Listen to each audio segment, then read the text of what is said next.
పూరా local. Welcome to పూరా local. పాకిస్తాన్లో అత్యంత ప్రమాదకరమైన సైనిక దళంపై ఇండియా ఫోకస్ పెట్టింది. ఇండియాతో పోలిస్తే పాక్ సైన్య బలం సగం కూడా లేదు. ఆర్మీ, ఎయిర్ ఫోర్స్, నేవీ దళాల్లో ఇండియా బలం ముందు పాకిస్తాన్ దేనికి పనికిరాదని చెప్పుకోవాలి. ఈ విషయంలో మన దేశానికి ఓ క్లారిటీ ఉంది. ఒకవేళ యుద్ధం వస్తే మన బలం ముందు పాక్ పప్పులే ఉడకవు. ఇదంతా సైనిక బలం, శక్తి సామర్థ్యాల విషయంలో ఓ అంశాన్ని భారత్ నిశితంగా గమనిస్తోంది. పాకిస్తాన్ పై ప్రత్యేక నిఘా పెట్టింది. పాకిస్తాన్ దేశంలోనే అత్యంత ప్రమాదకరమైన దళం ఒకటి ఉందని, దాన్ని ఎలా నిర్వీర్యం చేయాలి, దాన్ని ఎలా ఎదుర్కోవాలి, ఎలా మట్టు పెట్టాలని, ఆ దళాన్ని ఎలా తుడిచిపెట్టాలని భారత్ తీవ్రంగా ఆలోచిస్తుంది. ఈ మేరకు ప్రత్యేక నిఘా పెట్టి డేటా అనాలిసిస్ చేస్తుంది.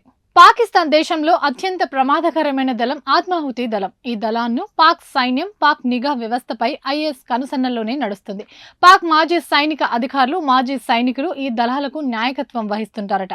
కొంతమంది జిహాదులు, లష్కరే తోయిబా లాంటి ఉగ్రవాద సంస్థలతో కలిసి పాక్ మాజీ సైనికులు, సైన్యంలో కీలక పదవుల్లో పనిచేసిన ఉన్నత స్థాయి అధికారులు ఈ దళాలను తయారు చేశారట.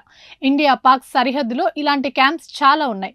ఈ క్యాంపుల్లో ఎంతమంది ఇలాంటి టెర్రరిస్టులు ఉన్నారు, ఎంతమంది ఆత్మాహుతిదారులను పాకిస్తాన్ తయారు చేస్తుందనేది ఇప్పుడు భారత్ నిఘా పెట్టింది. పుల్వామా అటాక్ తర్వాత భారత్ చేసిన సర్జికల్ స్ట్రైక్ కూడా ఇలాంటి శిబిరాల దళాలపైనే. ఇది జరిగి 6 ఏళ్లు అవుతుండటంతో మళ్లీ పాక్ ఆర్మీ ఇలాంటి ప్రమాదకర దళాలను తయారు చేసి శిబిరాలను పెద్ద ఎత్తున నిర్వహిస్తున్నట్లు నిఘా వర్గాల ద్వారా భారత్కు సమాచారం అందింది.